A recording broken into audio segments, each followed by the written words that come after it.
everyone. I hope you are all doing fine on this Thump Day. We are here to bring you a new episode of the JoyPad podcast. I don't know what number episode this is. This is the one where we discuss a thing that I'm not going to reveal until we go around the table and introduce ourselves and talk about what we've been playing.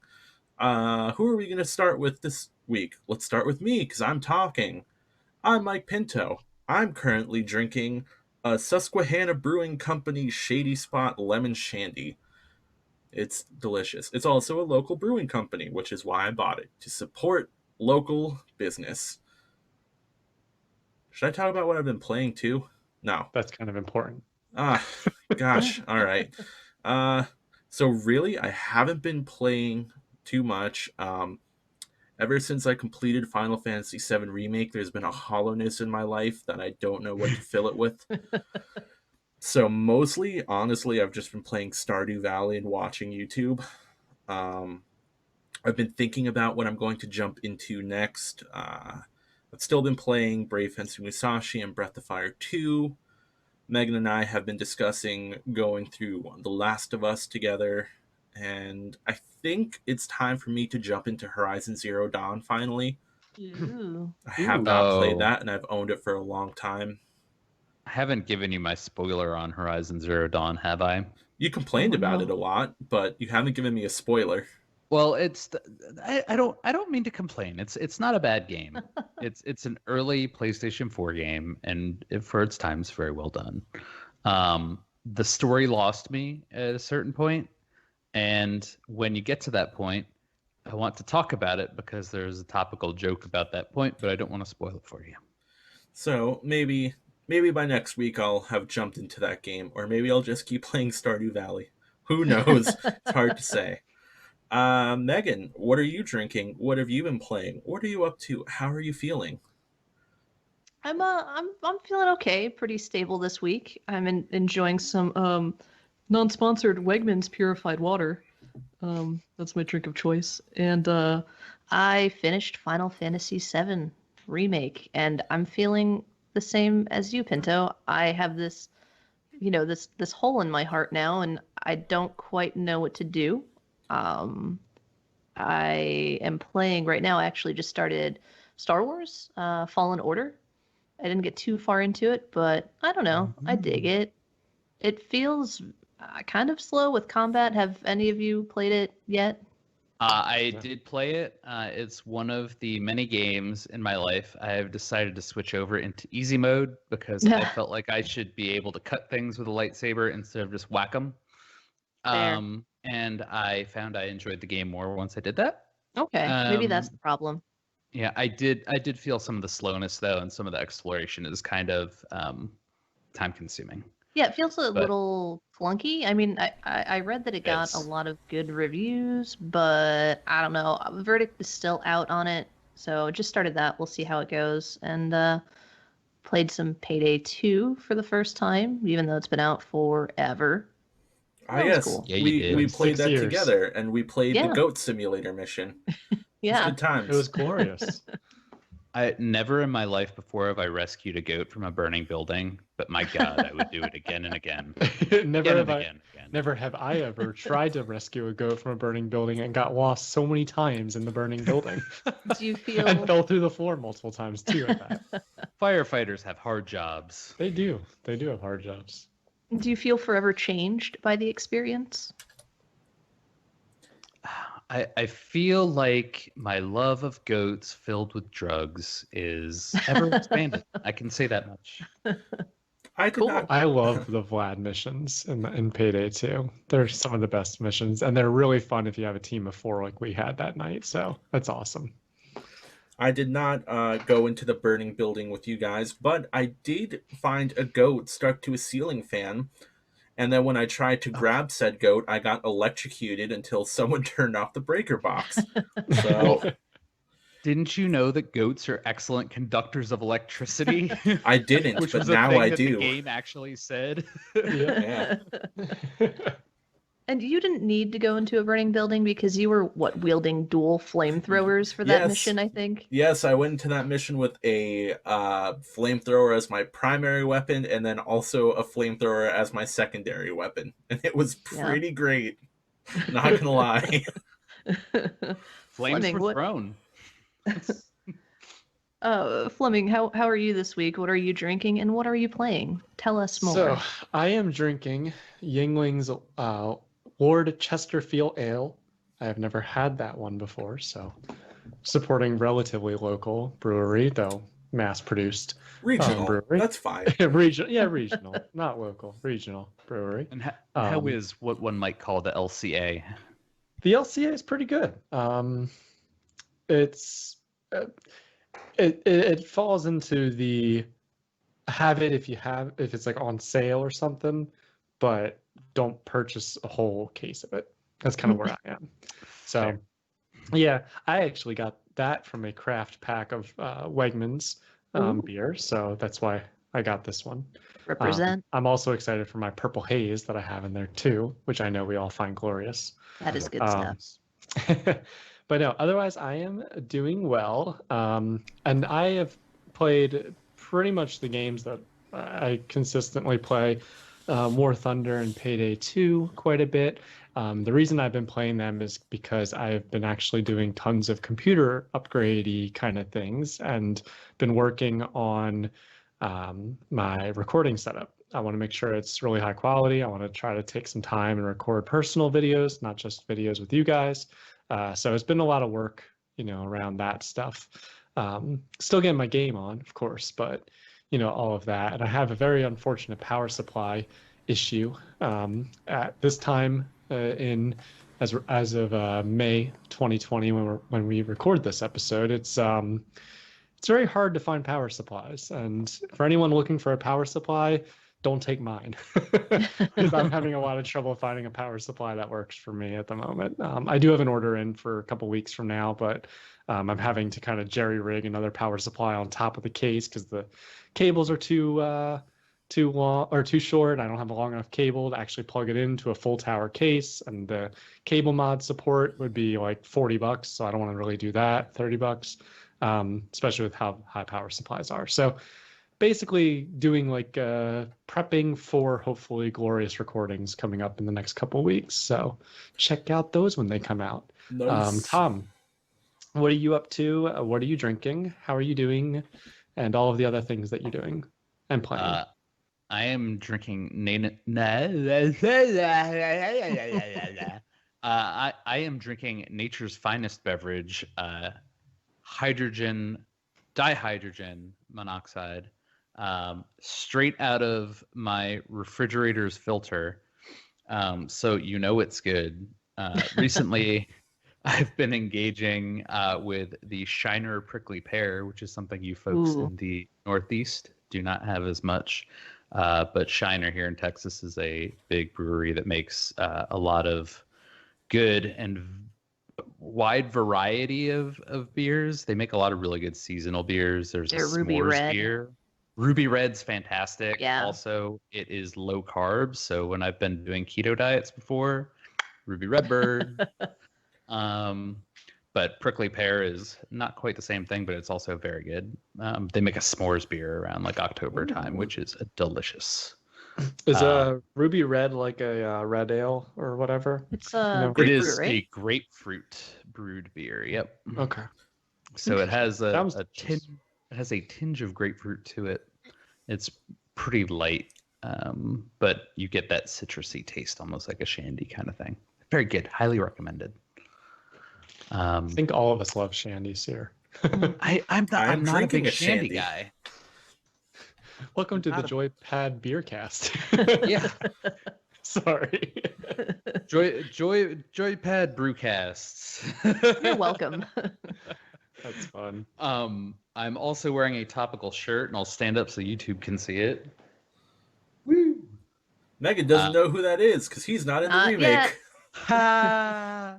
So it's the Vincent from Final Fantasy VII for you audiophiles out there. But I also finished the Final Fantasy VII Remake, so that's why you can probably guess what we're going to talk about today. But beyond that, I am trying to fill the hole in my soul in the game. We haven't quite figured out. My wife and I normally play games like that together. We haven't quite figured out what we're going to do next. But right now, I did buy and download the original Final Fantasy VII on PlayStation 4. That's normally the platform we use to play those sort of games. She has questions, and she's not willing to wait 2 years for answers. And I fully support that. So I want to indulge in that, and I've been kind of itching to play Lego Final Fantasy VII since playing the remake.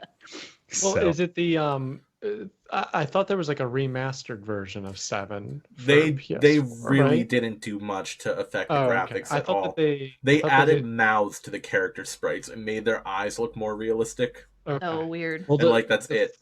I the thought they funny had thing done is, a little more than, but I was reading an article the other day that the mouths for the character sprites was actually just something that happened in the PC release of the game. Oh, And it was almost inexplicable apparently why there were mouths on the PC version and not on PlayStation. Like if it was just something that like a slight addition of hardware support was able to accommodate, but you mean seems the original like PlayStation game or Yeah. the new one?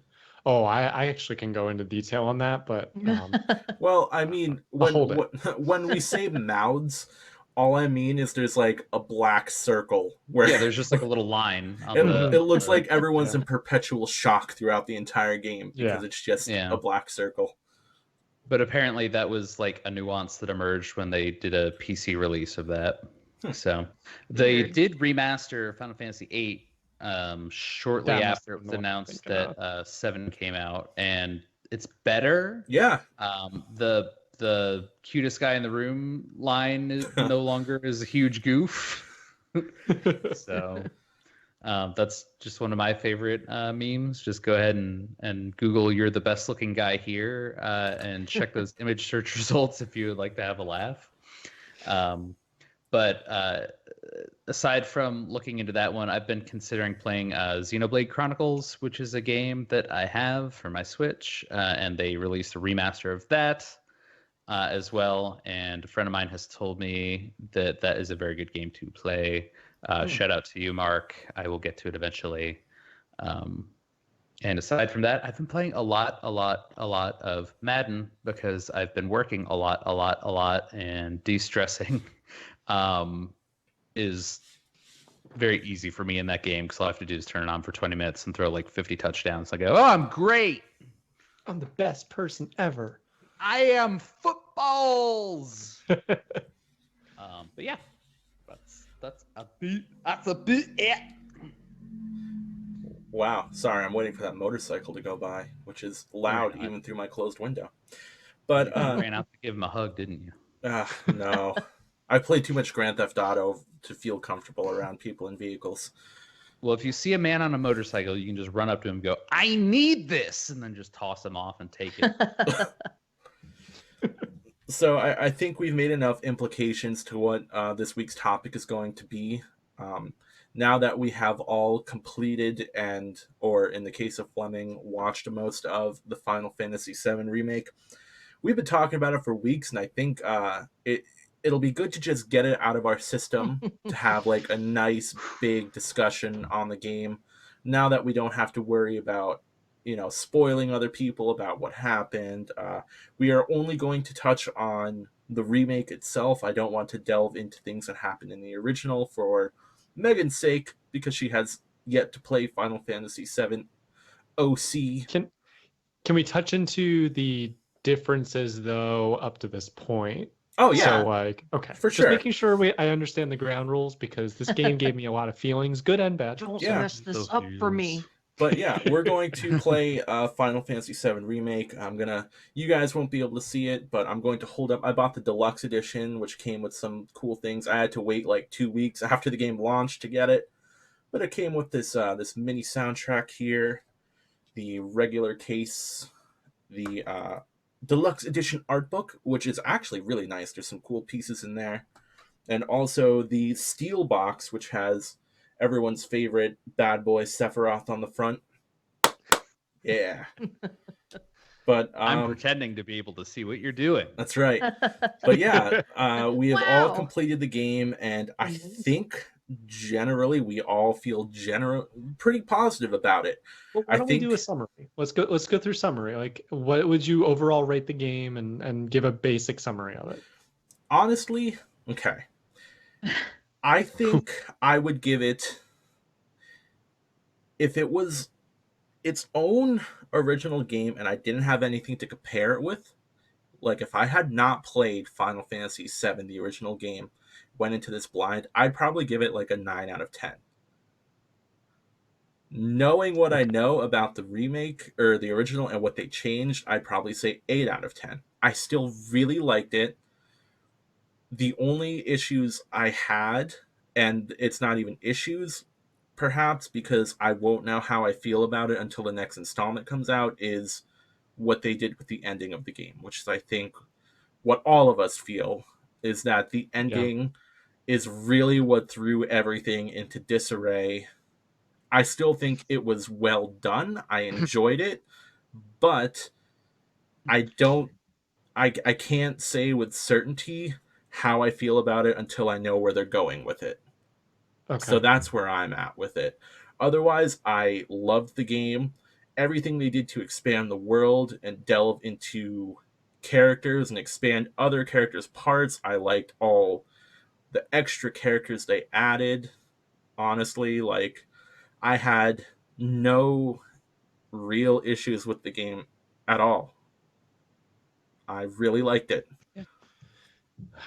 Okay. So Good enough summary. I'll play off that, and I'll just say I really liked everything up until the last chapter, which I'll get into later. I have a specific term for it, which Pinto already is going to do like a click track counter every time I say it. Yeah, So my I'm not beer gonna is almost start it empty, yet. so I can't do a drinking game with it. I'm not going to get Um, another one.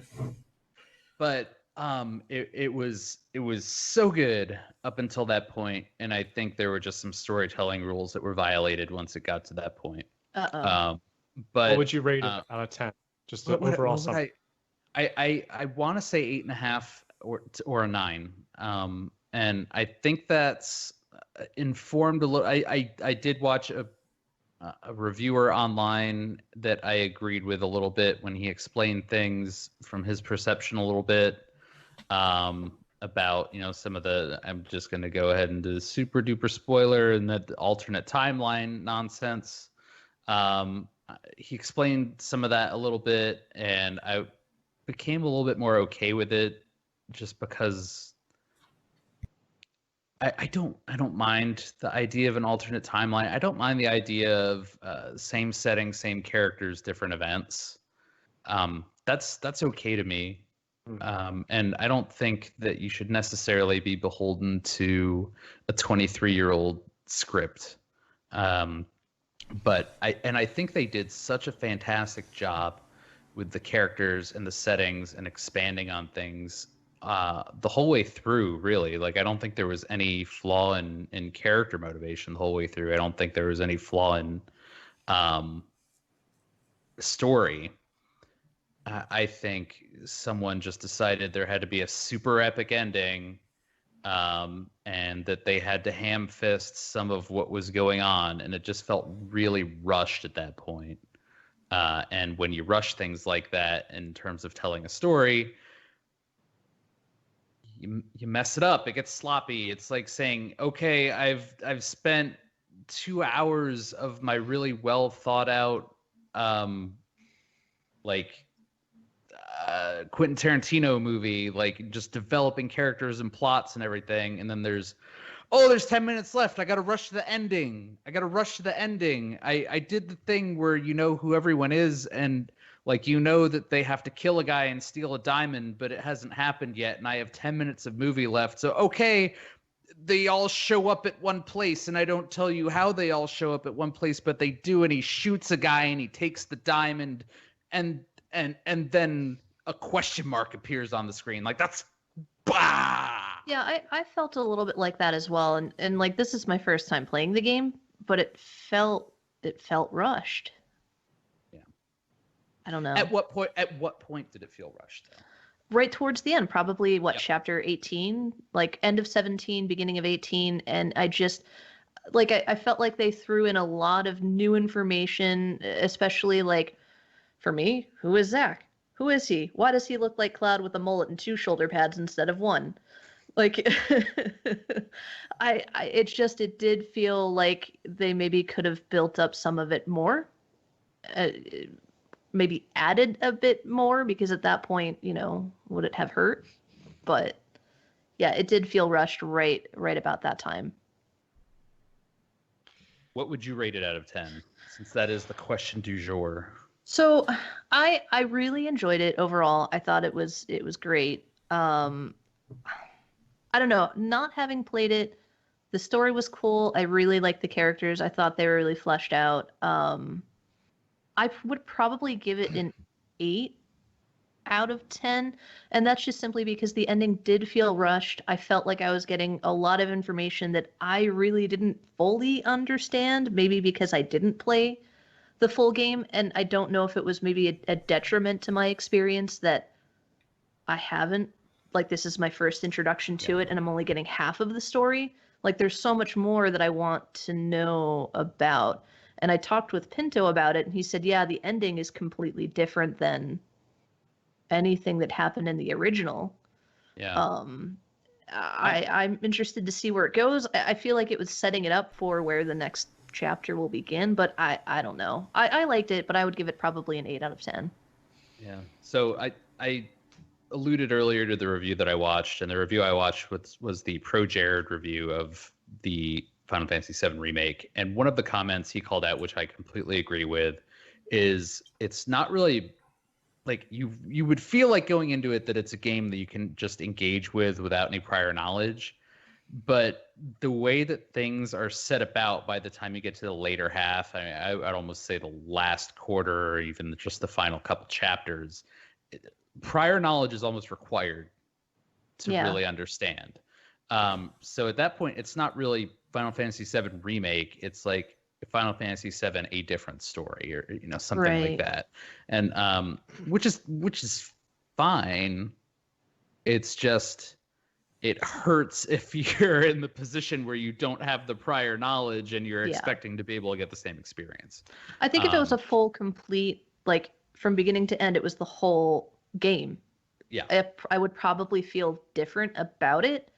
But I don't know. I'm interested to see where, I guess, Chapter 2, Part 2, where it takes us and what happens. And I'm really interested to hear more of what you, Pinto, and Fleming have to say about it. Okay. So I need to jump in then. Yeah. Get in here. Tell us your feelings, because I know you have them. You have them. 25 out of 10? I have feelings. No, not 25 out of 10. Let me start with just when I first turned into a game. Into the game. I don't have a PS4, so I needed to find a way to watch it. I found, as I mentioned before on a couple podcast episodes, I think, but I like to watch videos that are the game and that's it. High quality, 4K if the person has it.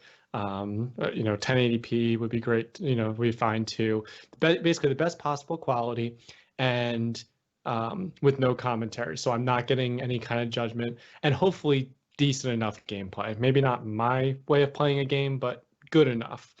The YouTuber, I thought the way he played the game completely fine. He cut out when he died. I could clearly tell he died because HP was slightly different and stuff like that.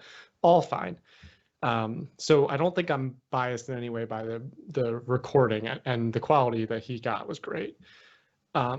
When the game started up and you see Eris in front of the broken pipe with Mako pouring out of it, and she gets startled and she runs into the street and it backs away and shows all of Midgar.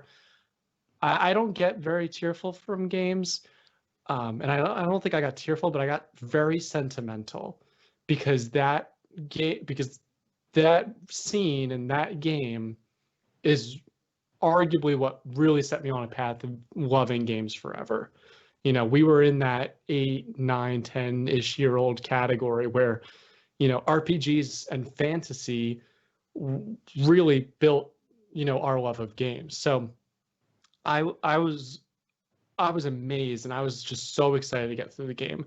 And even like how they changed the gameplay and all that, we'll get in more detail. I was fine with everything. Um, and what I'm trying to continue to say to myself, and I've said it almost every day since I finished watching it, is that it's a remake, not a remaster. So the people who are more like me saying, why did they change this? Why did they do that? I'm trying to give them the benefit of the doubt. But the more I think about it, the more I have a problem with that kind of thinking. I agree it's not a remaster, it is a remake.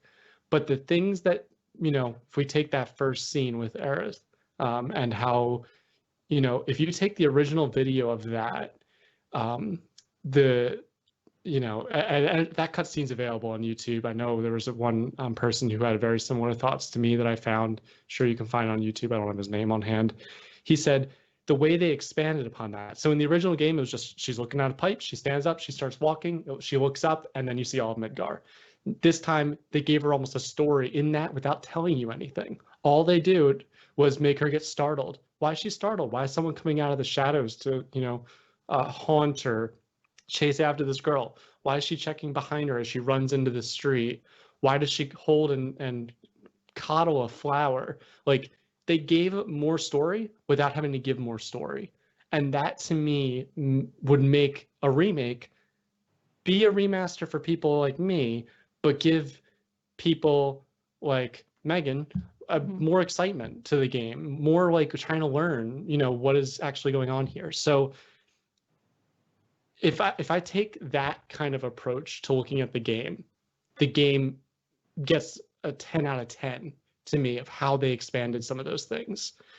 But when you take the changes that the writers felt to me like they were obligated to make, like you said, the ending, that's where the game loses me. And that's where the game feels like they wanted to use characters that they know are popular, a setting they know are popular, to make money.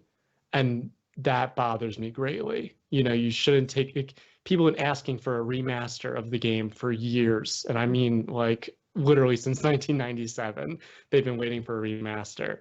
And to basically say, oh, it's a remaster, but it's a remake, so we're going to do some different stuff, that's where they lose me. So if you want to average out my 6 out of 10 and my 10 out of 10, 8 out of 10 is where it would fall, but that still feels high to me. And I think I would probably rate it closer to like a 7 out of 10, mostly because of the expansion of the videos and the quality of the game, and the gameplay overall seemed very good. So, whew, yeah. So, what I'm gathering is you, Fleming, and you, Tom, really just wanted a remaster.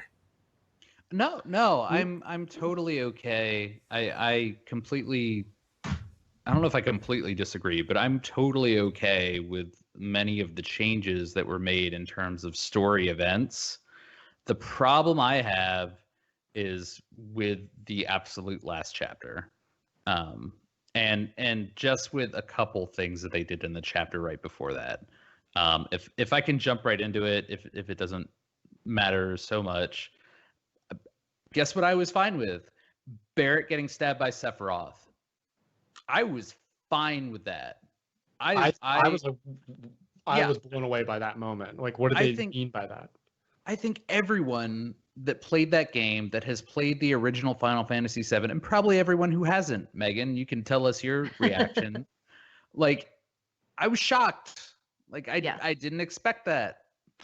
And it had some very potent allegories to the original, but I was fine with that. And then like 10 minutes later, it didn't matter. And that's what I wasn't fine with. Mm-hmm. Like, that's bad storytelling. That's like rule 1 of things to not do in a story. If you do something, it has to be meaningful. And you shouldn't pull back from it. You should, if they should have made Barrett die there. Could you imagine what people would think if they made Barrett die right then? Like, does the fight against Shinra end right at that moment? Does Tifa and Cloud take it up? That'd be a really interesting thing for them to have done, and it would have changed the story drastically, but also given people a new a new understanding that this is not a remaster. We are doing it over. Right. And how much the big thing that's ham-fisted, in my opinion, is saying, hey, this is Final Fantasy VII, but we're doing things different, is what they're saying later. But is it different if you kill a character and then magic spirit ghosts come and bring him back to life? Like, how much more impactful is it? Because they kind of, it's almost alluded to. I think a lot of us kind of celebrated an earlier moment when Wedge survived, because that was another thing. We expected Wedge to die. And then Wedge is alive, and we're like, things are different. What's going on? This is cool. Like, he was a minor character, totally fine change. That's great. I'm happy for him. I like Wedge. So that's almost like kickstarting the process. You start small, you say things are different.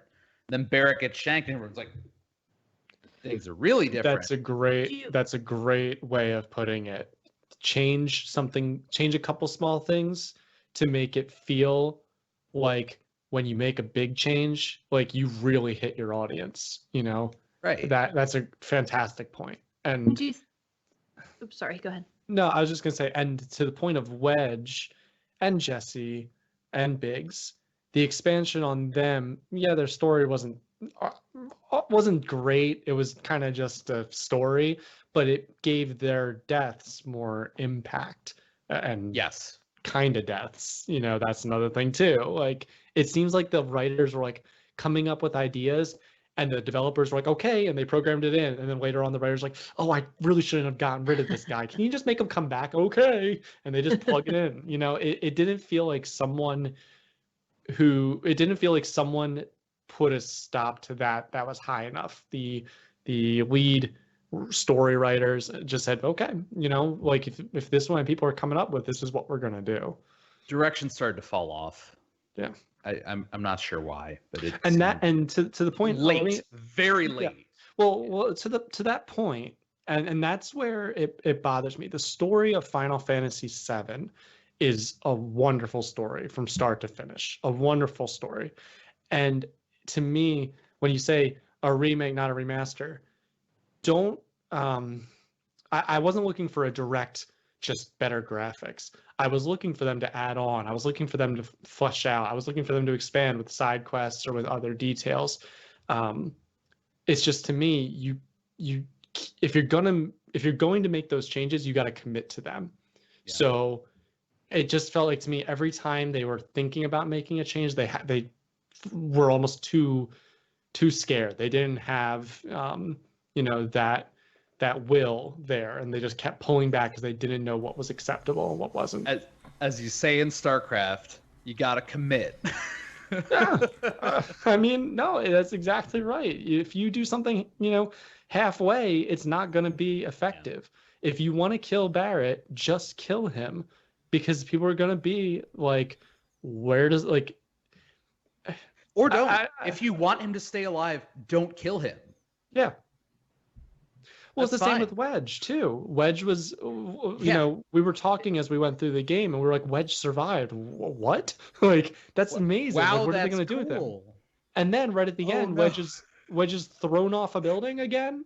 Like, here come the story master ghosts to make sure he's dead. Well, that's the thing. Like, do you think, because the Whispers weren't, that's what they are, right? The Whispers, they weren't part of the original game. Nope. Not at all. Do you think, like, bringing back Barrett and then throwing Wedge out of the building at the end, like, that was a way to reinforce that, like, hey, you can't fight against fate, because that's essentially what these things are doing.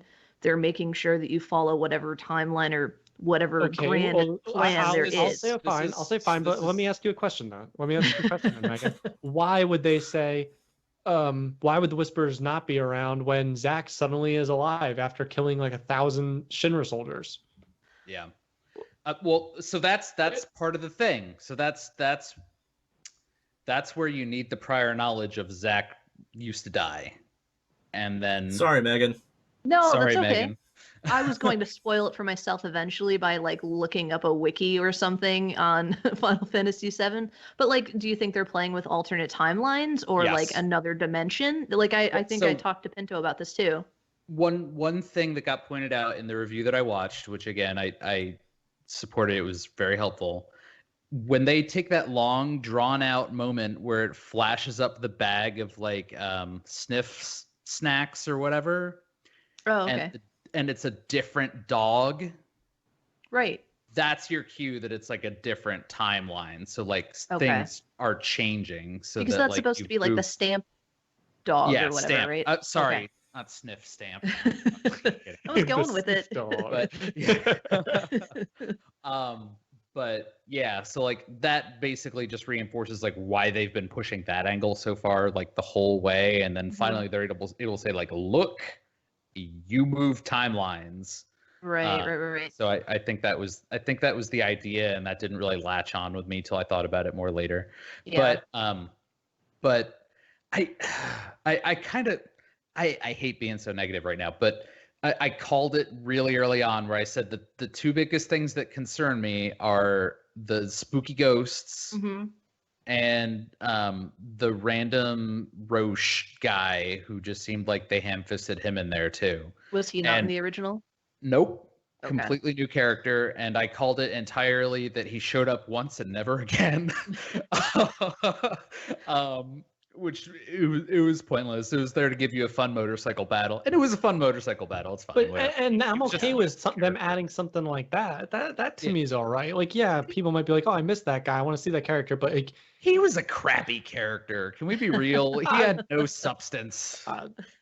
I was trying to be joyful in that moment. I understand. I'm sorry. That Um, shit Like him this is like Cloud. This is has like turned rage into bad the rant against Final Fantasy VII No, Remake at this no. point. I was still Again, into it. I loved some things about it, but it's almost like the things that I loved are the things they changed the least.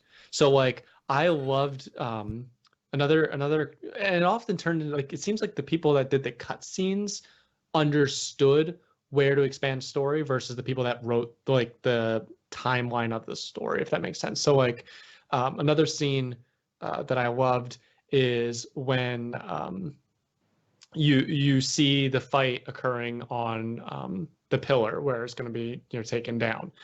Again, in the original, that whole thing, I don't think I have any complaints that I can think of when you compare to the other things that I saw. That was a great whole segment. Wedge falling, they kept that in. They kept in, Biggs dying. They kept in Jesse dying. Now, again, some of the things they decided in that, I would not have necessarily done them that way, but it still felt like it still felt like Final Fantasy at that moment. But Yeah. when you have, for example, Cloud running into Sephiroth 1,000 times throughout the game, and it's like, is he the bad guy, or is the Shin president the bad guy, or is just something else the bad guy? Like you can't. There's too many stories almost going on. That's another moment where I was okay with, but that's another thing that is absolutely, it's necessary that you play the original to really be okay with it, because so much of it is really like Cloud having like this PTSD. Yeah. And if you just keep like seeing it and it's like, who's Sephiroth? Why do I keep seeing Tifa in a cowboy outfit picking up a sword? Like, doesn't make sense if you haven't played the original game. It's just these weird little moments. I thought they were But brothers. Cloud and Sephiroth. Yeah. Do you want a spoiler? No, I think No. we should No, avoid this. no, you want the spoiler. They're not brothers. Oh, snap. Plot twist. Plot twist. But like, Right now, it wouldn't surprise me. no, but I had to like explain. Like, I was playing it with my wife, who also has not played the original in many, many years. And like I said, she has questions and she doesn't want to wait 2 years for answers.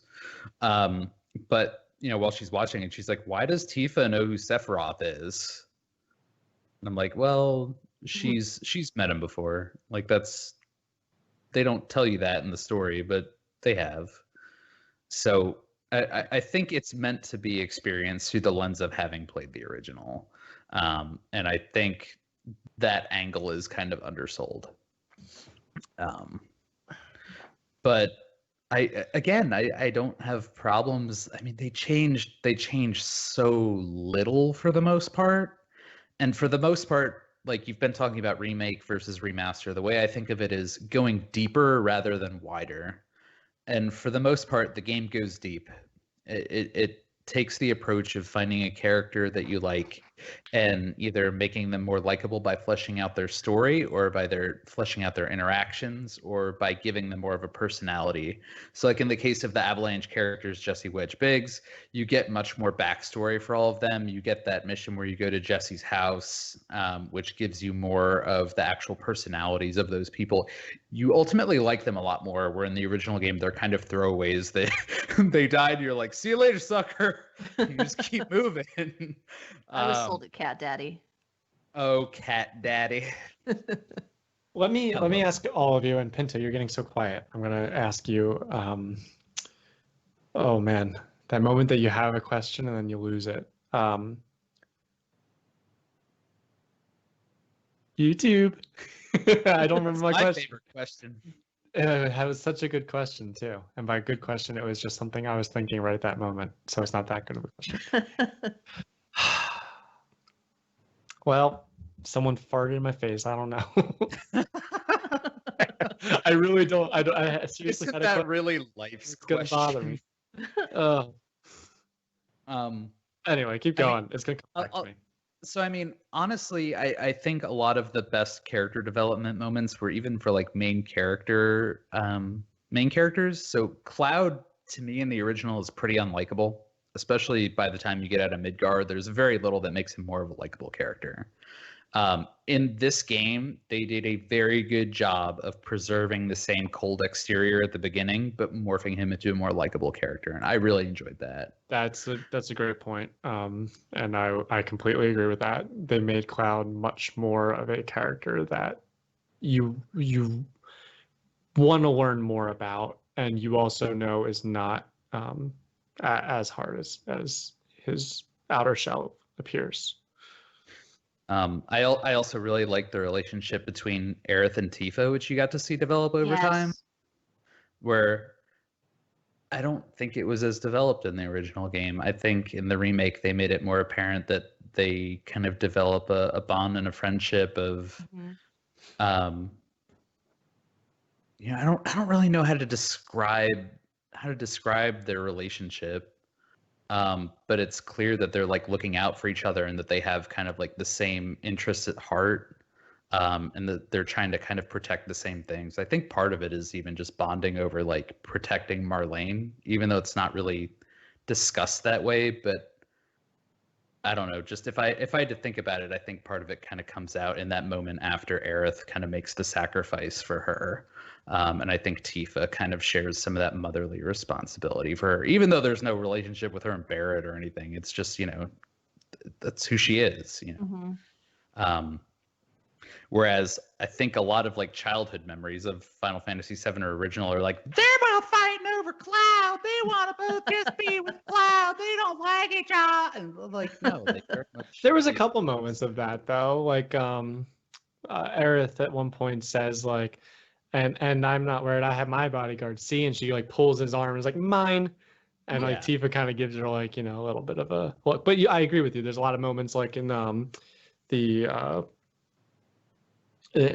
whole cross-dressing kind of thing, that whole area with Tifa and Aerith together, is a great moment where you see them working together and being, truly like friends in that moment, which is nice. Can we just get a honeybee in rhythm dance game, please?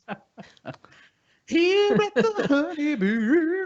And again, a great expansion on that. I think you could probably describe as an expansion, and I'm happy they committed to doing those kind of things still. They did a wonderful job with mini games in this. Can I say that? Like, I really liked all of the mini games, and like the gym stuff was hard, like really hard. Like I wanted to throw my controller through my TV in the best possible way. doing pull-ups. But like I appreciated that, and it wasn't unbeatable, and it was fun, and it was a nice little diversion in a fun way. And the motorcycle game was also great. And when I escaped from the Shinner building on a motorcycle with the truck in front of me, where they're all crammed in the little goofy green truck the same way that they were at the end of the original, and we just had that highway chase scene with the big robot at the end. That was awesome. That was like I was such a giddy child playing that scene, and I was like, okay, this is it. This is the end of the game. This is what happens. This is how they get out of Midgard. Is great. And then there was a wall of ghosts, and I had to go through Super Mega Anime Fun Time Super Showdown, and I was like, why? And like, I don't understand why they felt the need to do all those things. Just because the game, like, if they had made it like the original Midgar game, and like they were like, it's not long enough, let's add something. The side quests were fine. Like they weren't super great. They were fine. They were like extra story. They were extra information. The whole, like you mentioned with Jessie and doing her little side quest basically thing, mandatory side quest. You know, that was great. I was fine with extra expansion on, you know, side characters who you didn't really get to know in the original. But like they didn't need to go that extra route of adding those extra things. And like I don't like mystery kind of characters or mystery things or things that are like outside of your awareness or control. So these whole whisperers like pushing you in a certain direction or making certain things happen, it doesn't seem to make sense to me. They were awful. They were the literal hand of the author. Yeah. Like if you're writing a story, you don't write magic ghosts that change fate. That's like every fourth grader's imaginary novel project, and no one reads it because it's bad. So just to be entirely blunt, but like there are tactful ways to do that. You could have absolutely like had Wedge survive only to get killed later, and you absolutely could have had Barrett look like he's gonna die only to get saved at the nick of the last moment or something like that, without it being Ghost came and saved his life, or Ghost came and decided he had to die. He could have been bleeding out in the back of the green truck or something. That would have been a great way for them to do it. And it's like maybe Wedge helped Tifa get him into the car while he's bleeding out, and you know, Wedge, there was no more room in it because there was only 3, so he just tells him to go, and he dies in the collapse of the building or something, like, you know what I mean, or he dies in some way in the building. That would have been great writing, and I made that up in 10 seconds of talking. You know, Could be better.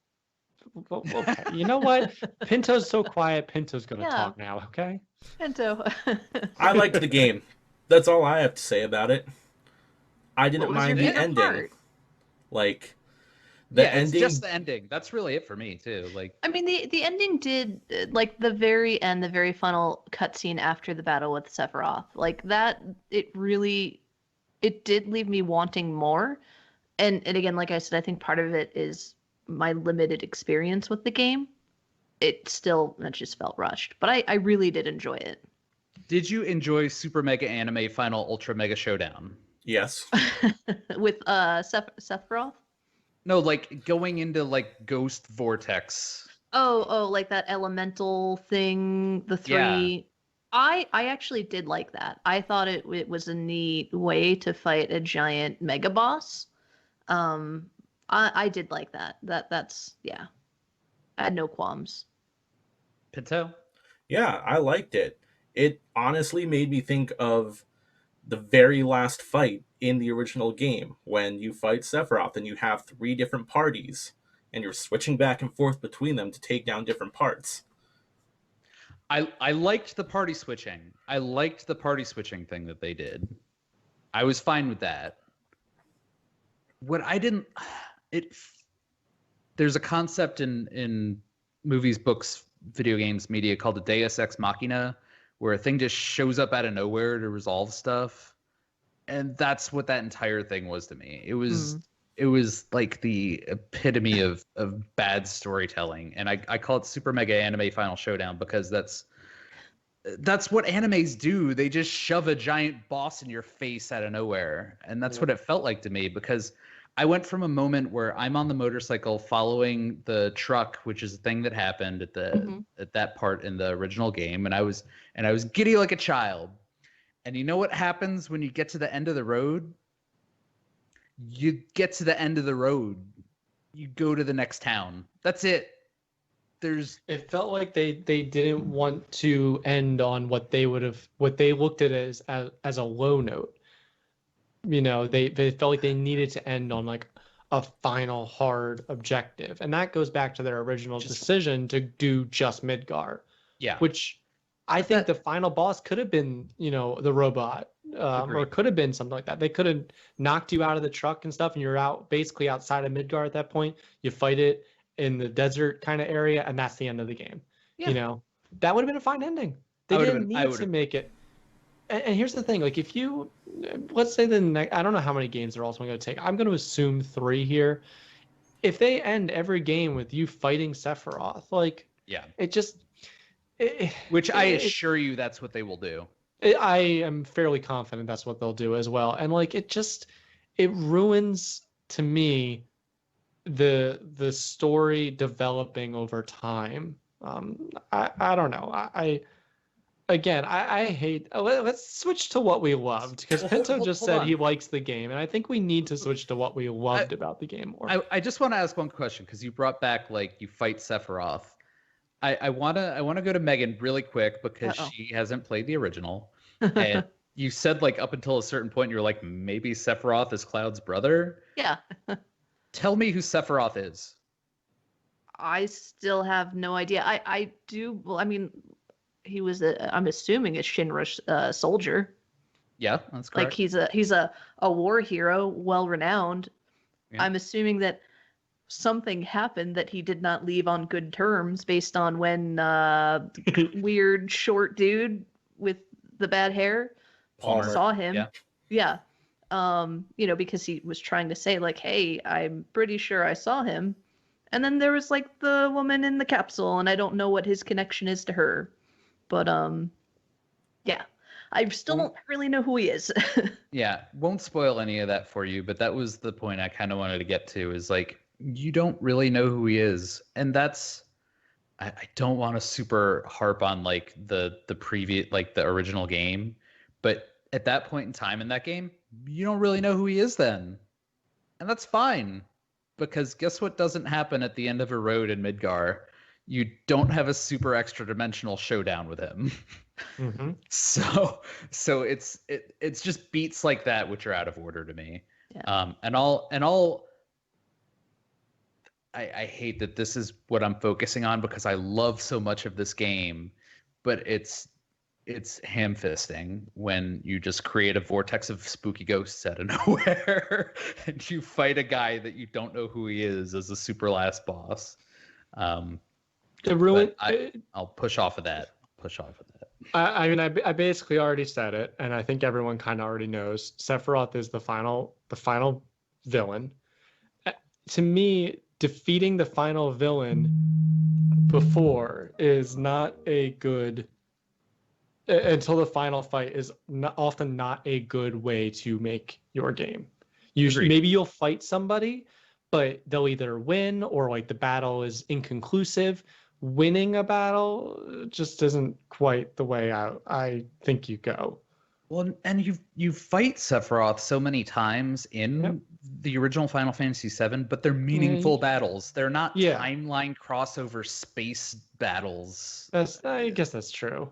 It's been a long time since I played the original 7. Well, it's like fighting the Turks. Like, you know, you fight the Turks a number of times in this game as well as in Final Fantasy VII, the original. I do remember that pretty well. And, you know, they get away or something, but it's still a meaningful battle where you're fighting to gain ground. Like, I think that's one of like the good things about the Final Fantasy VII. In both cases, the way that the storytelling is done, not everything is a decisive victory. There are a lot of battles fought for a hill, and you win the hill or you lose the hill. But having battles like that is more realistic because you're not pushing to win the universe every time you fight something, which is Dragon Ball Z. Are you talking about the Concord minigame? Fighting on the hills? One of my favorite mini games that I'm excited to play when I replay. I It's not going to be in the game. if it's not in the game goes down to a 1 out of 10. Just kidding. Agreed. Can we Negative talk 1. about the stairs? So yeah, we could talk about the stairs. Yeah, we can talk about the back to greatness in Final Fantasy VII Remake. Those The stairs, stairs were man. wonderful. The stairs were a wonderful continuation or inclusion. Did anyone try to take the elevator? No. Nope. Not the guy I watched. No. I didn't either. I Well, felt I tempted, actually- I but take that knew back. I had to take the stairs. I take that back. He did not, the one that I watched the full playthrough, but I did find a YouTube video because I wanted to see what the difference is. It's very similar to the original, but the video is pretty funny. If none of you saw it, effectively, you do ultimately fight different people as you go up the floors. But like one of the floors is like a woman, and like the door opens and she's like, oh, and then the door just closed back on her and she doesn't get in. And then another floor, similar to the Shinra middle manager guy you see on the train, something like that. He like someone like that walks into the elevator, doesn't even pay attention to any of you guys, and like all three of you with your fists of doom and your sword and your Gatling gun are all just standing next to this guy who's like on the phone talking about work. Which is really funny. So they add some comedy. They also make you fight some Shinra guards as well. So it's cool, but the stairs are so much more enjoyable. That's fun. It's fun that it's fun both ways. I like that. I want to mention the acting. The acting of pretty much everyone, but especially for me, Barrett, was on point. And I think that because the start of the game focuses on effectively a civil war, terrorism or whatever. It's terrorism. Yeah, Barrett needed to lead the show, and Barrett does the actor behind it does a phenomenal job with the way he says things. He really made Barrett come to life for me. Mm-hmm. Everyone else came to life too, but Barrett especially felt like the best character, which to that point, just bring it a little bit negative again, is why I wish he died.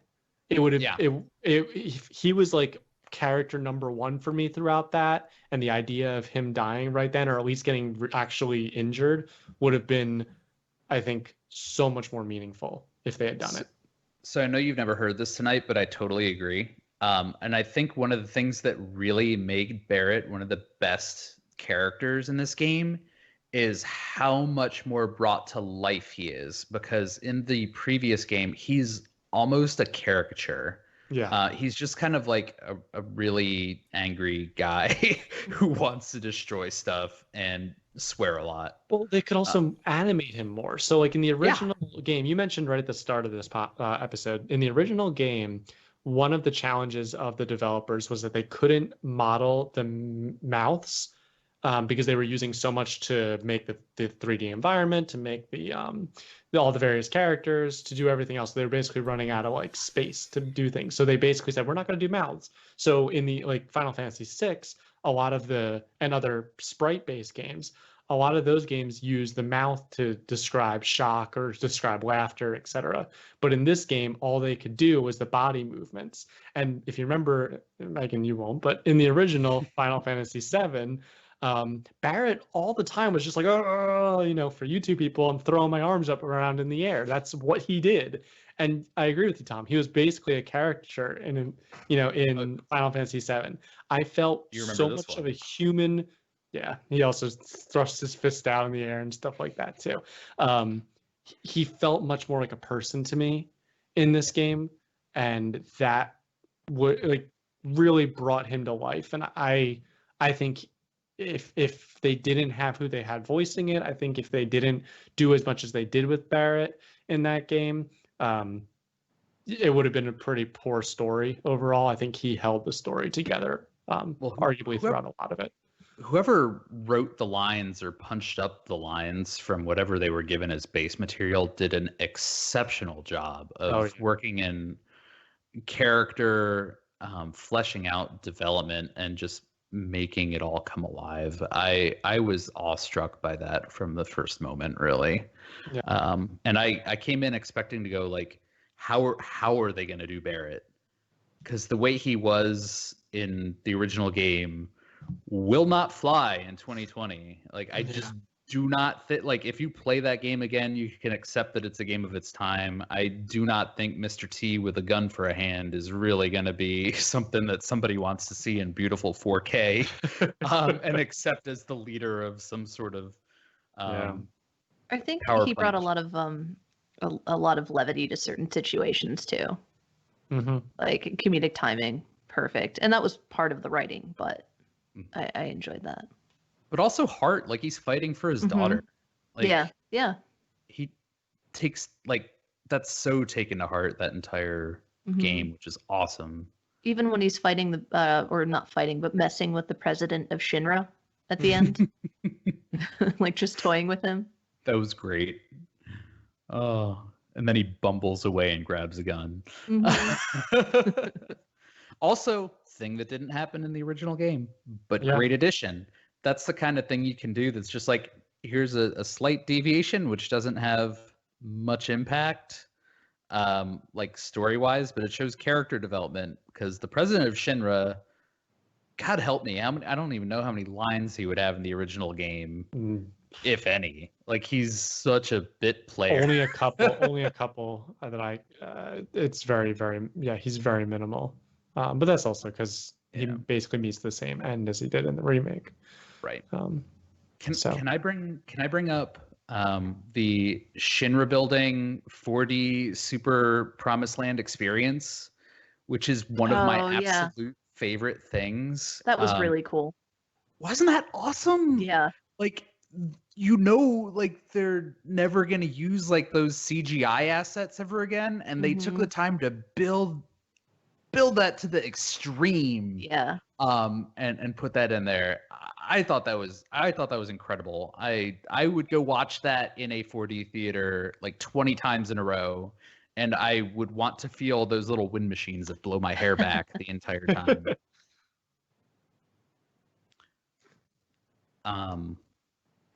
You know what? I really loved everything up until the point where Spooky Ghost got too powerful. And if that weren't it, I would have been like 10 out of 10. I would have been like, this is great. Like, still so as it is, I'm like, if anyone has played the original, I think they should play this game. If anyone hasn't, I feel like they should play this game. I feel like so much of it is in that upper echelon of game and storytelling that you should get your hands on it and you should play it. Like, gripes aside, and I think we all understand that, like, the ending to this game is something that was forced by some boss at Square Enix that went, but you gotta fight Sephiroth though, and said, but you need an epic conclusion to the game. They can't just cross the road, that. You can so tell that that's exactly what that entire sequence is.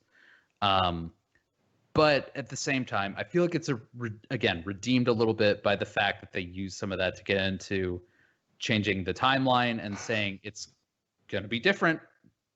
Keep an eye out. And shoot, I had one more thing I wanted to say there, and it just jumped off my brain. We're forgetting everything. I'm so I think sorry. This whole what were you drinking was a bad idea. all this water. All that water, man. I want to jump in really quick and say, as the lowest rater of the game, I still think it's a game people should play and buy. Absolutely. If you have a PS4, get it. Get the game. If you don't, I encourage you to watch it the way I did. It was still a great experience. I still loved, like I said, many moments of that game. I'm so happy I got to see them, and I never would want them to say, oh, it didn't sell very well, or we don't think it's going to sell very well, so we're just going to stop. We're not going to do it. I don't want that. But I just hope that, and to avoid spoilers, I hope that the way the story plays out ultimately should be the way the story plays out. And this idea of massive changes to what was a wonderful story, I think is going to be very disappointing to purists, which I would argue I'm more closely aligned with. So whatever happens, when the game comes out in 6 months, 12 months, a year, 2 years, whatever, well, 12 months and a year is the same. But when it comes out, I will absolutely watch it, that next one. And I'll have my thoughts and I'll be thinking about, what makes a good game and what I want to see. I remembered my thing, and I want to get opinions from you guys on this. So obviously we have super duper ultra epic last anime mega battle. When you win that, are all of the whispers dead and now you're just in whatever timeline's going on, or are whispers still around? Because when I watched that review, he said that the whispers were dead, and I didn't necessarily get that impression, but I really hope that that's what happened. I Yeah, I'm didn't not get sure. that either. And we'll have to see. I mean, I think what it comes down to is that they're going to have to do a lot to make me understand why they made some of the decisions that they made. They're going to really have to expand upon that in the next game. I'm curious to see how many games they actually decided to do. Like, is the second game going to be the longest? Is the third game going to be the longest? Are they going to go more than 3 games to make this game, in its entirety? I have no idea. But we'll see.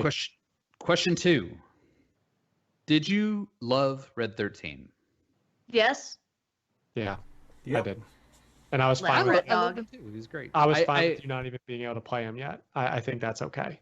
I understood why it happened, and I think a lot of it happened because of a little bit of development laziness, but that's okay. I was okay. I think you will get to play him, I think, at You some will. point. will. So I'm okay with them making him almost like a guest or side character. It's the same as like, I wish that you got to have Wedge and Biggs fight with you, but not control them too. Like, you kind of get Wedge a little bit, but you never really do. I think that would have been cool to include them as guest characters. It would have supported Red 13 being a guest character. That's true. That's a good point, mechanically. But also, I wasn't super offended that didn't happen or anything. Yeah. But I liked that they gave him a good amount of characterization in the brief time that you have him. Because you got to know him at least a little bit as a character, and you didn't get the weird scene that you have from the original Final Fantasy VII where he's on top of Aerith. I was wondering if that was going to happen or not, and I was perfectly fine that it didn't happen that way. All right, question I'm 3. Well, do you remember how Hojo talked about like breeding ancients? Oh God, no, really? Yeah. Yeah. In the original, it's pretty clear that his idea is let's get it on with Red. No, man. That's Red is not cool with it, as you would expect. good. Yeah. I'm not cool with this. Question 3 for Fleming and Pinto. Most anticipated moment of the next installment: Barrett in a sailor outfit in Junon? For this guy, the answer is yes. That's a good one. I doubt the game will even get that far. Ever? No, I don't mean ever. I just mean the next installment. I would really hope that Junon is where the next installment ends, because I think that's the next launch. After, I mean, yeah. going from the original game, that would be a good place to end the next installment, I think. But I honestly think that they're going to change everything from here on out. Oh God. How dramatically do you think they're going to change everything? I imagine that the world map will be the same if they go that route. Like, because I cannot think. Yeah, I don't think they will. I can't think of a game past the PlayStation 2 era where there's like a free roaming world map the scope of a game like Final Fantasy VII Original. Yeah, it's just with the way graphics. Final Fantasy VIII. No, I said past like PlayStation 2. I don't think there's going to be a world map. I'm just messing with you. Yeah, I don't think there's going to be a world map at all. I think that they're going to guide you everywhere they want you to go. With the exception of maybe some like ways, like later on, like, I want to go into the water, so you can do that. but like I- I don't think you're gonna be able to change it up that much. I think what you will get is a Final Fantasy X style of world travel where you get an airship, but you just pick what destination you want to go to and it drops you off there. Yeah, like I don't think there's Yeah. going to be a free roaming world map. Yeah. Yeah, probably not. Games don't do that anymore because of the scope of it, basically. Yeah. Because like if they had a world map where you were a tiny cloud running around a giant world, Aw. that's not going to fly in this day and No. age. It's not. No, it's not. Nah. But maybe you take a car from place to place or something like that, because that would kind of make sense because it's a world with cars. Like the Oh, car I'm sorry. that you get, Final Fantasy 15. yeah, the no, car not that like you that get, at all. the car that you get in the original Final Fantasy VII that ends up disappearing halfway through the game with zero explanation. Yes. Because you got an airship. That's why it disappeared. I don't care. I still wanted the car.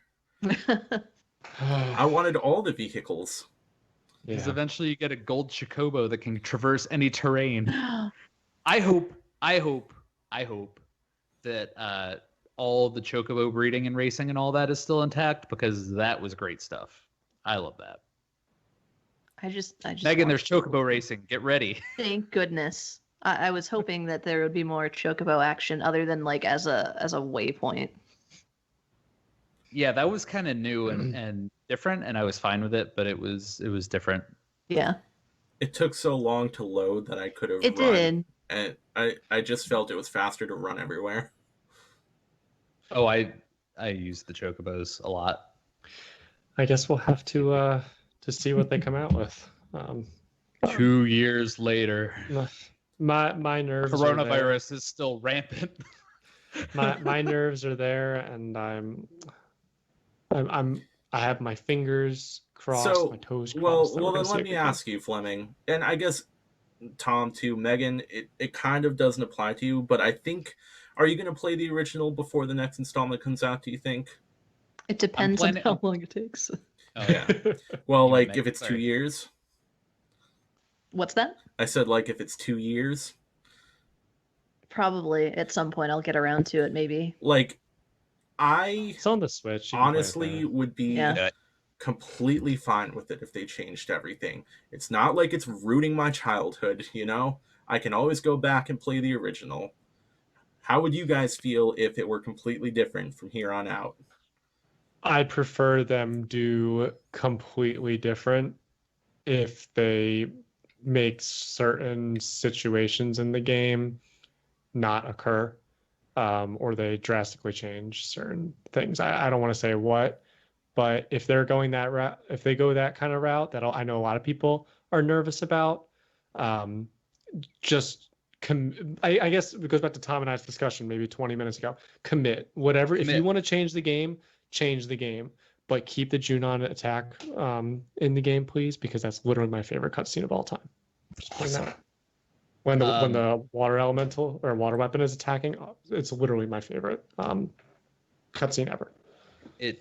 I think by definition it cannot be completely different, because I think if you call your game Final Fantasy VII Remake, you have to maintain core story beats at least to a certain point. Mm-hmm. That's just me thinking from like a writing standpoint. That's how I would go about it. I think things like Junon should stay intact, because there's core pivotal Sephiroth development, Genova stuff there. I think Nibelheim needs to be very intact. I think some of the other places that you go being led by people wearing pink dresses need to be left intact. I really hope that they, keep in Sid and Aerith or not Aerith, Yuffie and Vincent. They have to leave Vincent in. There'd be outrage. Somehow he became the most popular character from the game. because he's the cool guy. He's the cool goth Because guy. he's the cool goth guy. Yeah. But I'm very interested to see what they do with an alive Zack, and I'm perfectly fine with that because Zack is not a game-breaking character. He can apparently murder 5,000 Shinra people and live. Cloud. too, though. But Cloud probably can too. Yeah. So I'm very interested to see where that goes. I'm very interested in a Final Fantasy VII, which makes, I don't want to say subtle deviations because subtle isn't the exact right word, but I want to see like butterfly effect Final Fantasy VII, where you see how the little changes have impacts, not everything is different. Oh, you don't go to Junon. Junon's fine. You don't go to Costa del Sol because it got blown up by, I don't know, Bugenhagen's corpse. Oh, and Red 13's name is no Steve. longer. It's what? It's Steve now. Oh, it's Steve now. His name is Steve now. He doesn't have a background in a canyon that's like a Western Native American society.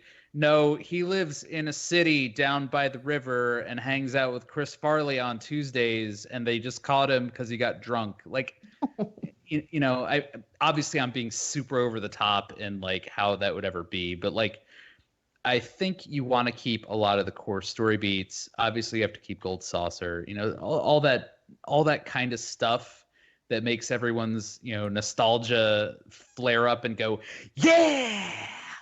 Like I just thought of one more thing. Manipulate that, but you want to keep that. I am also very excited, which you probably won't get in the next game, and only people that play the original. I'm really hoping they have the Knights of the Round summon. Yeah. Because I'm hoping it is as glorious as the first one felt for me. I don't think 20 minutes to execute. It wouldn't, yeah. And then you mime it, of course. Yeah. I don't know if they'll have it in the game, whatever part it will end up showing up finally. One more final thing, because I want to ask you guys. A lot of people I've read have expressed concern about how you're going to be able to use your character in the next part. Where like, so Tom, you know, fought everything. He did the elevator and he did everything. So he's level 37. But Megan, you skipped as much as you could. So you're level 25. I'm nervous and I'm curious what you guys think they're going to do to kind of get over carry all that over. Yeah. Yeah. Are you going to just restart it like level 1, basically, do you think? That's probably the easiest and cleanest way. But I would imagine they'd do some kind of at least like maybe inventory transfer and whatever. But maybe start you at whatever base level you should be at. Or like you said, start fresh. Start from 1. But if you get the second game, you won't have a save file to work off. That's very of. true. So that's kind of. I spent all that effort learning all of my weapon skills. Thank you very much. And I would like those to carry over, as well as materia mastery, all that kind of stuff. Yeah. I'm curious how they'll handle that. I won't be super offended either way they go. I could see them do level scaling, which was something they did in Final Fantasy VIII, where enemies scale to the level of your character. That's fine with me. Kind of whatever approach they take is all. I was thinking about the same thing, but any approach is sort of okay with me. There's so much about this game. I don't even feel like we covered absolutely everything we could have covered. Wow. Well, no, definitely not. Join us for part 2. Tom yells about the ending more.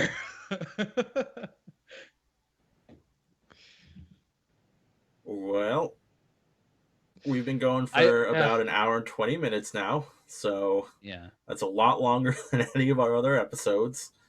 I just want to say for the record that while I was getting visibly upset about the ending because I was playing with my wife, she was like looking at me like I'm a jerk while I was getting upset. So I think it's perfectly fine to some people, and I'm just the kind of person that gets upset by stuff like that. It actually goes into my planned topic. I won't share it yet, but I have a planned topic that I just came up with that I wanted to talk about. So I think there's going to be a lot more discussion, and I am next. So there we go. Can you give us a teaser? No, I really story? can't. But start thinking about it because I have a reason for it. I think. The topic that I'm going to want to bring up next time is what makes a good game and what makes a good story. And that's going to be I know Pinto, for example, Breath of Fire, Tom with us, Final Fantasy, Megan with Final Fantasy, but there's other games too that make great stories. And I want to hear your thoughts about that for reasons. So that's my planned topic. But I think for this topic though, Pinto, like you said, we're getting pretty long on the hour. You'll hear Or me whatever. yell about things in a positive light next week, Yeah. at the very least. Next will be a exactly. I wanted a joyful podcast. So We were like 40% joyful here. And 60% the last chapter of the game shouldn't have happened. Aw, the at least not as problem fast. the problem is the lasting impression came at the end, and if you compile all the moments we have talking about Final Fantasy VII Remake up until this point on the podcast, it's been like 99% positive. Yeah, I think so. I think what it comes down to, and this is something that I speak about a lot when it comes to game. I know Fleming and Tom, you've heard me talk about it, is the peak end principle, where the things you remember most about a game or any experience, a movie, a book, are the peaks. So the highs that you get, the parts that you enjoyed most, and the ending. So what did we talk about? We talked about the things that we enjoyed most and the ending. Because the ending is the thing that's going to stick with you because it's the last thing that you experience in whatever it is that you're, experiencing. So, like, say the game had gone one more chapter and it did something that ended you on a note where you felt good. I think your entire impression would have changed. You would have been like, I didn't like that second last chapter, but man, let me talk to you about the ending. Because, That was a banger. yeah, yeah, that Well, probably would have helped. You're absolutely right. And I mean, one of the biggest literary illusions is the end of Huckleberry Finn, where everyone talks about how the last chapter ruins the entire book because it undoes all of the moral lessons that happen throughout. So, it's kind of the same thing. I don't think the last chapter here undoes everything in the game. And No. again, I really, really love this game. Like, it's the most enjoyment I've gotten out of like a story-driven RPG and probably that's since like Mass Effect yeah, Andromeda. and that's why So, that part bothered you so much because yeah, you disliked that part so much that it sullied the rest of your experience. yeah, Not all the way, obviously, but like because it's the thing that you're ending the game on, it sticks with you that much more. Mm-hmm. Well, imagine if they ended the game on the Roche fight. Yeah. It wouldn't have I been would have the been like, same. wow, that's a short game. That's true. But I mean, like, imagine like if that was like the last battle, you would have just been like, really? Like that was the end? Nah, I mean, we. I thought Roche was going to come back, and it really frustrated me that he didn't because you're on a motorcycle chase, and his whole gimmick was I'm a motorcycle man. Yeah, So I totally thought he was that gonna come back at that opportunity point. was very missed, in my opinion. Yeah, they could have brought him back for the very end. Yeah, Agreed. I think they should have, and that would have kind of, been able to mitigate the criticism of he shows up once and Mhm. never again. Agreed. But And I would have been fine with that too. For the record, I would have been perfectly fine with that, and would have even enjoyed it. But yeah, and we've spoken about my biggest example of the peak end principle in video games is DayZ, where we talk about how we would spend like 8 to 11 hours, not exaggerating, playing that game a night. And maybe 1 hour of that was excitement. The rest of the time was just running around the map, listening to your character go, and listening to footfalls and being like, where are you? I need to find you. Oh, I'm in this town. Okay. All right. All right. Now we need to go up here.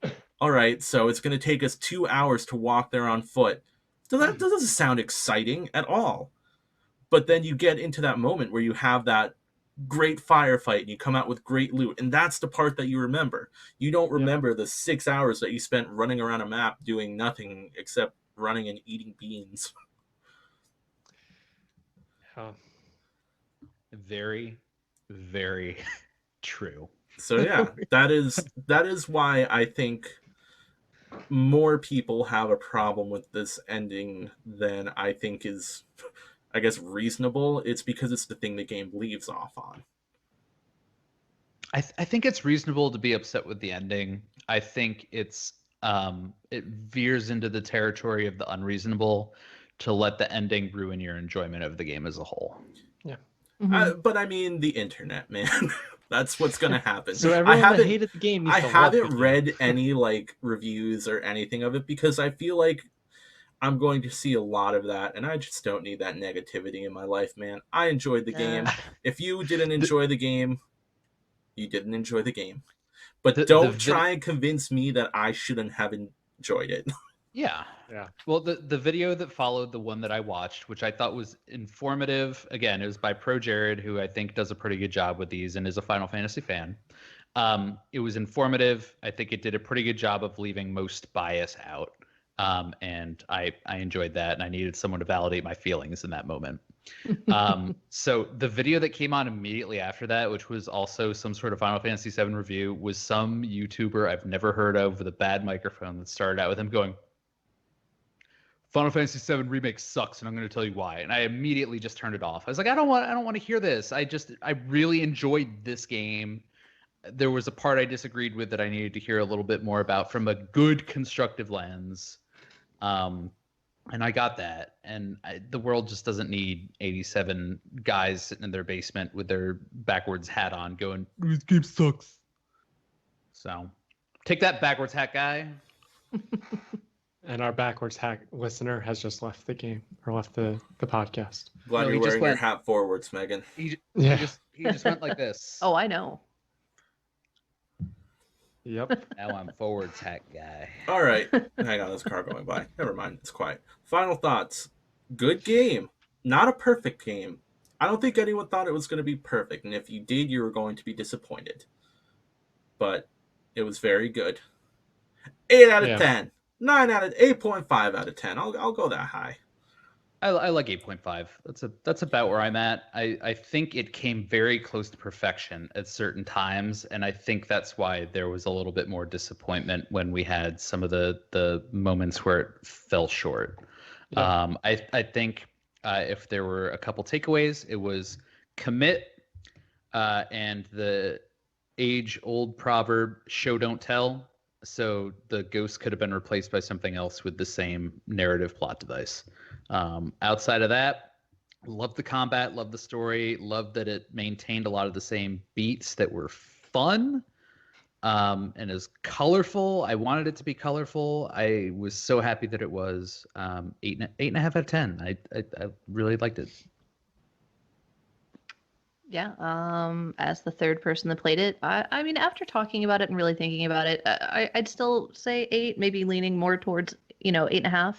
I really love the characters. I fell in love with all of them. I thought the mini games were great. I really enjoyed the side quest and the overall story. I mean, yeah, I feel like I'm missing some bits because this is my first introduction to the game, but I really enjoyed the experience overall.